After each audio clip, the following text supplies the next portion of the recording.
incorra metire, giacchetti che patettaan. Tarrabattee giacchetti lama jettaan. Abbaate fidaddaa kottaa kana abbaate fidadheen feelaa ambassaa koo. Abbaate fidaddaa kottaa qoosaan hin jiru.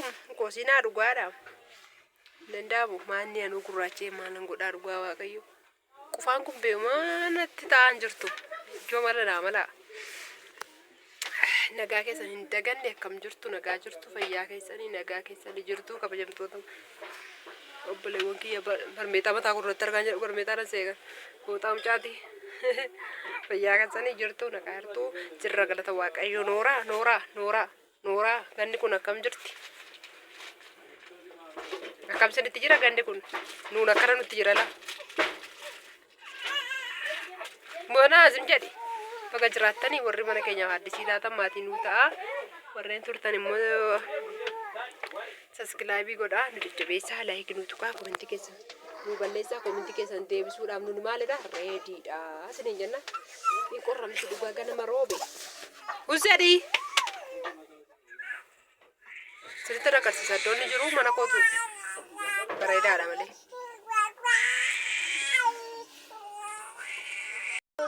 Ya sade aluluye bataku ajingolu taraka sirwaka ngari alu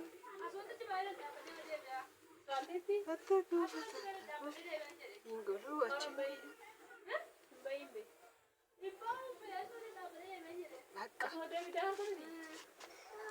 bakka onni si bochisu jira kana jira onni bira injira injere si baadhe si sossobe Isi sinjene, lafi sinjene, jila jalon si bochisu. Walli daa'ima yaadanillee asumallaan ilaala, mukkutii kiyya laala, asumallaan ilaala, mukkutii jiraala. Tocha geemo nuun teessisu jechuudha akkeen jilamu. Naggite. Achi aggite maali laata diifisa keessa maali laata? Baga jiraatti sinin jecha wannan dhufeefi jira.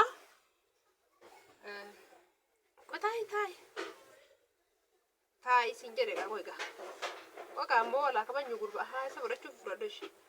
Fudhadhu obboleetti kiyya tokko talbaa yoo fayyadamee akkasumas irraa dhiqadhamoo irra taa'a. Haa jette gaaffii namoonni adda dawalee dhiifama. Jette gaaffii seena gaafate deebisuuf dhufeeni maal gootu reeqa maal gootu ree mucaa taa'ee salaaltaa maal irraa fuutaachi maal achi keessee maal keessee bakka san fudhadhee bareeddullee baafadhu sirraa akka fayyadama keette obboleetti kiyya akka itti fayyadamtetti fayyadamaan ture waan ta'eef ilaaluu dandeessaa achi jala galtee. Akka itti fayyadame suni ani talbaa fi oggasuun irraa dhiqadha yoon dibadhe yoon normaalii dibadhe jechuudha furdaasa yoo karaa achi immoo daakeen dibadhaan baasuu yeroo baay'ee maaliif hin ganna qonnummaa yookiin daakeen dibadha rafa gaasa yoon immoo intini isa fayyadamuu barbaade bishaanicha talbicha daffisiiti yookaan daffisaati qibaatiidha waliin makaati. Qodaa qibaatee ambiraatti qodaa xiqqaasaatti naqadhaa kaawwadhaati ilgisee didibaddaa maaliifi tallajaa keessa kaa'amaan ta'u firiijii keessanii yeroo fayyadamtan immoo bishaan labiidhaan bishaan labi godhaati qodaa keessa kaa'aati bishaan labii sana erga labi jedhee qibaaticha keessa kaa'i hin qallaxannu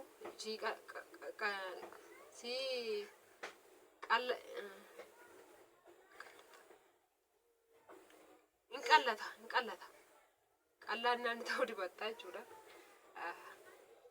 Akkana talahaadha qola lafa kaa'inta tokko lama sadii taa'ee tapha dhugaa waaqamaa fakkaata hoo sirkii heloo jedhii baa barbaadetti dawaladhu akkootti maal akkana maal takkanisi godhaa gurba qamalee haadha akka qamaleen ta'e kanaafuu ani akkatti dibachaa ture kaameraa ofitti butuudhaa kan muudii qabadde mucaa lafa kaa'e narraa fagaatee na dabbare. Ani nan affeelee nan daaka obboleetti kiyya komentii kee jiran asirratti sii maxxansa viidiyoo kana ilaali.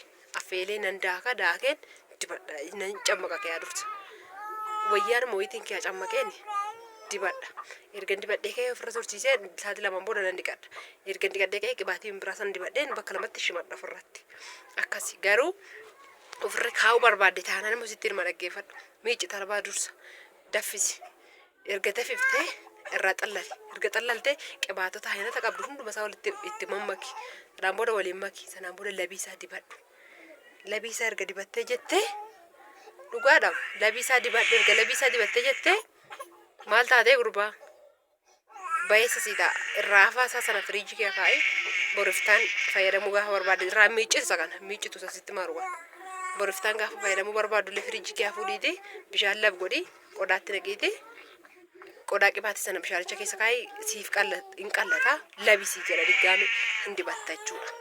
Innaa kana fakkaata